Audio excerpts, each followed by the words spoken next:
भारत के गले पर चीन और बांग्लादेश की छुरी, सिलीगुड़ी कॉरिडोर को काटने की साजिश नाकाम।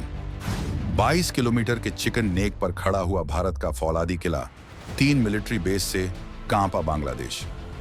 राफेल, ब्रह्मोस और S-400 की त्रिशूल तैनात, भारत ने पूर्वी सीमा को बनाया अभेद्य चक्रव्यूह। बांग्लादेश में चीनी एयरबेस की साजिश से उठी आग, भारत ने एक झटके में बदल दी पूरी बिसात। तो दोस्तों, पूर्वी सीमा पर भारत ने जो किया है वो किसी युद्ध की तैयारी से कम नहीं है। जिस सिलीगुड़ी कॉरिडोर को दुनिया चिकन नेक के नाम से जानती है, वो महज 22 किलोमीटर चौड़ा एक ऐसा संकरा रास्ता है जो भारत के 8 पूर्वोत्तर राज्यों को मुख्य भूमि से जोड़ता है। अगर इस रास्ते पर कोई खतरा आ जाए तो पूरा पूर्वोत्तर एक झटके में देश से कट सकता है। और यही वो कमजोर बिंदु है जिस पर चीन और अब बांग्लादेश की नजरें घड़ी हैं। लेकिन भारत ने इस बार जो कदम उठाया है उससे दुश्मनों की सारी चालें धरी की धरी रह गई हैं। 3 नए मिलिट्री स्टेशन, राफेल लड़ाकू विमान, ब्रह्मोस सुपरसोनिक मिसाइल और दुनिया की सबसे घातक S-400 एयर डिफेंस सिस्टम की तैनाती, ये सब मिलकर एक ऐसा जाल बुन रहे हैं जिसमें दुश्मन फंस कर रह जाएगा। बांग्लादेश में शेख हसीना सरकार के गिरने के बाद से वहां के हालात भारत के खिलाफ बदल गए हैं। चीन और पाकिस्तान ने अपनी जड़ें जमानी शुरू कर दी हैं। लालमोनिरहाट एयरबेस पर चीन की मौजूदगी, जो सिलीगुड़ी कॉरिडोर से महज 135 किलोमीटर दूर है, भारत के लिए खतरे की घंटी बन चुकी है। सवाल है कि आखिर क्यों भारत ने अचानक इतनी बड़ी सैन्य तैनाती की? क्या चीन और बांग्लादेश मिलकर भारत को घेरने की साजिश रच रहे हैं? क्या पाकिस्तान भी इस खेल में शामिल है? चिकन नेक को अभेद्य किले में बदलने की भारत की रणनीति क्या है? राफेल, ब्रह्मोस और S-400 की ताकत कितनी खतरनाक है? और क्या अब पूर्वोत्तर पूरी तरह सुरक्षित हो चुका है? इन सारे सवालों के जवाब हम आपको इस वीडियो में देने वाले हैं, तो वीडियो को लास्ट तक देखिए, लाइक और शेयर कीजिए और अपने विचार कमेंट में जरूर बताइए। तो पहले समझते हैं कि आखिर ये सिलीगुड़ी कॉरिडोर या चिकन नेक है क्या, और ये इतना महत्वपूर्ण क्यों है।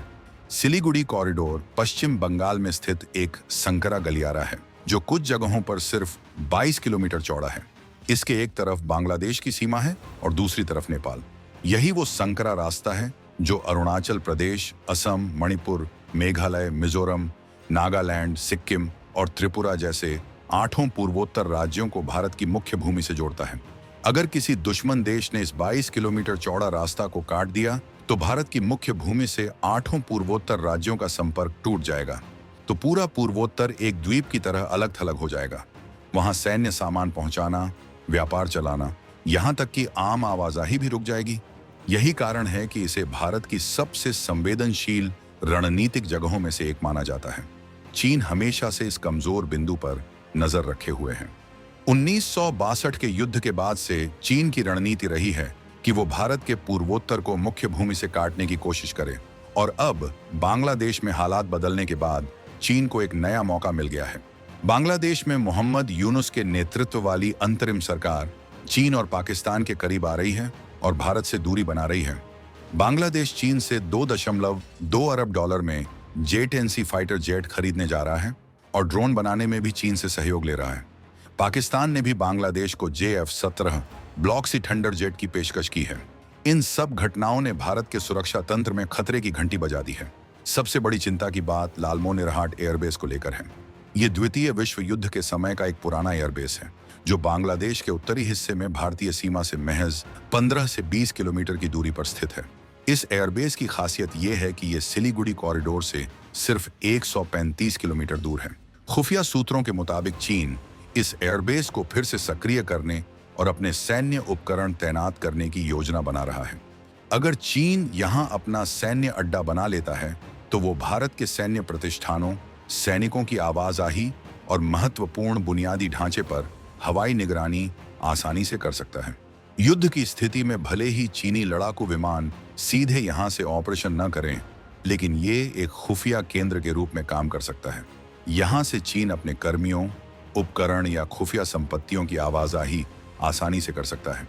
एक रक्षा विशेषज्ञ के मुताबिक अगर लालमोनिरहाट एयरबेस सक्रिय होता है तो चीन की भारत के खिलाफ निगरानी क्षमता कई गुना बढ़ जाएगी। भारत ने पहले भी इस एयरबेस को लेकर आपत्ति जताई थी।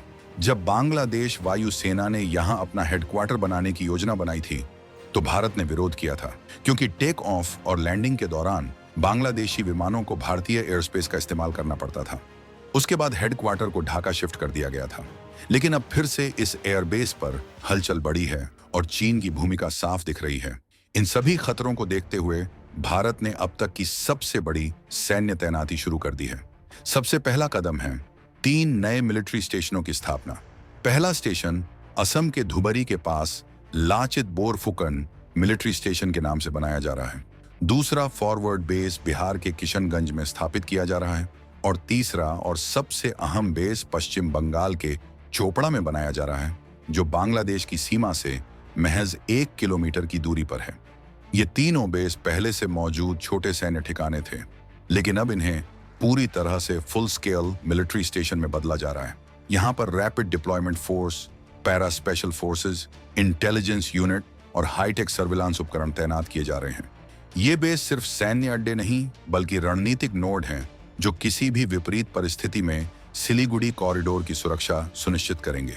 खास बात यह है कि चोपड़ा बेस बांग्लादेश की सीमा से इतना करीब है कि यहाँ से भारतीय सेना बांग्लादेश के अंदर तक निगरानी कर सकती है और जरूरत पड़ने पर मिनटों में जवाबी कार्रवाई कर सकती है।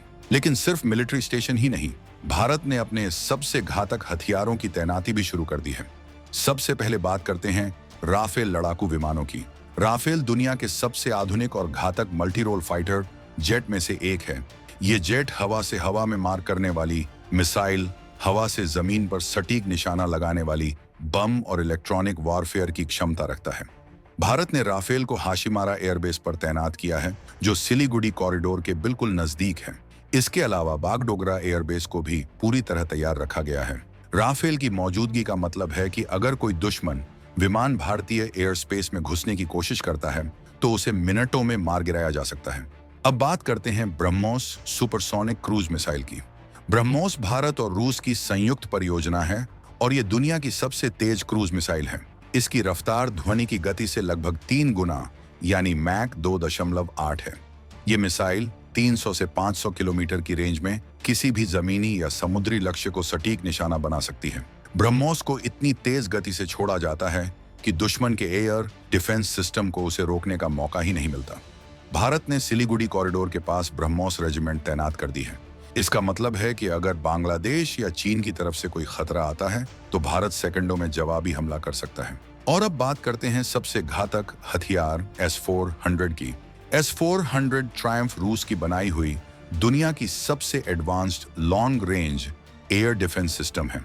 इसकी सबसे बड़ी खासियत यह है कि ये एक साथ 36 लक्ष्यों को ट्रैक कर सकता है और 72 मिसाइलें दागकर उन्हें नष्ट कर सकता है।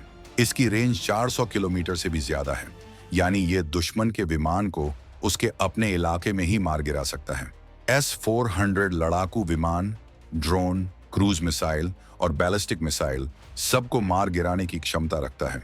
भारत ने S-400 को सिलीगुड़ी कॉरिडोर में तैनात कर दिया है, जो एक बहुत बड़ा रणनीतिक कदम है। इसके अलावा MRSAM यानी medium range surface to air missile और भारत की अपनी आकाश मिसाइल सिस्टम भी तैनात की गई है।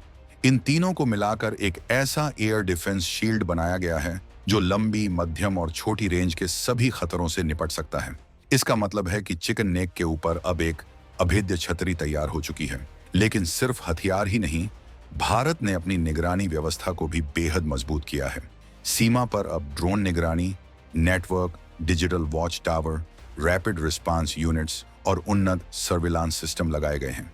नवंबर 2025 में सिलीगुड़ी में केंद्रीय IB ऑफिस में एक हाई लेवल मल्टी एजेंसी बैठक हुई, जिसमें बॉर्डर सिक्योरिटी फोर्स, सशस्त्र सीमा बल, इंडो तिब्बतन बॉर्डर पुलिस और असम राइफल्स के अधिकारी शामिल हुए। इस बैठक में बांग्लादेश और नेपाल की सीमा पर निगरानी को कड़ा करने, गश्त बढ़ाने और बॉर्डर मॉनिटरिंग को तेज करने का फैसला लिया गया। भारत की ये तैयारियां साफ संदेश देती हैं कि अब सिलीगुड़ी कॉरिडोर पर कोई जोखिम नहीं लिया जाएगा। चिकन नेक अब भारत का सबसे सुरक्षित रणनीतिक ढाल बन चुका है। भारत की ये रणनीति सिर्फ रक्षात्मक नहीं बल्कि आक्रामक भी है। अब भारत रिएक्टिव नहीं, प्रोएक्टिव रुख अपना चुका है। तीनों नए सैन्य अड्डे पूरे सिलीगुड़ी कॉरिडोर को सिक्योरिटी कवरेज प्रदान करते हैं। चोपड़ा बेस की फॉरवर्ड पोजीशन बांग्लादेश के अंदर तक सर्विलांस और जरूरत पड़ने पर तेजी से मोबिलाइजेशन को मुमकिन बनाती है। इसका मतलब है कि अगर बांग्लादेश में कोई भी संदिग्ध गतिविधि होती है तो भारत को तुरंत पता चल जाएगा और वो घंटों में ऑपरेशनल बैलेंस को पूरी तरह बदल सकता है। ये भारत की जीरो जोखिम नीति का हिस्सा है। राष्ट्रीय सुरक्षा और भौगोलिक अखंडता को लेकर भारत अब किसी भी तरह की ढिलाई करने को तैयार नहीं है। पाकिस्तान के बाद अब बांग्लादेश भी भारत के खिलाफ चीन और पाकिस्तान के साथ मिल रहा है, लेकिन भारत ने साफ कर दिया है कि पूर्वोत्तर की नब्ज को कोई छू भी नहीं सकता। आपको क्या लगता है, क्या भारत की ये तैयारियां चीन और बांग्लादेश की साजिशों को नाकाम करने के लिए काफी हैं? क्या पाकिस्तान भी इस खेल में सीधे तौर पर शामिल होगा? और क्या अब पूर्वोत्तर पूरी तरह सुरक्षित हो चुका है? अपनी राय कमेंट में जरूर बताइए।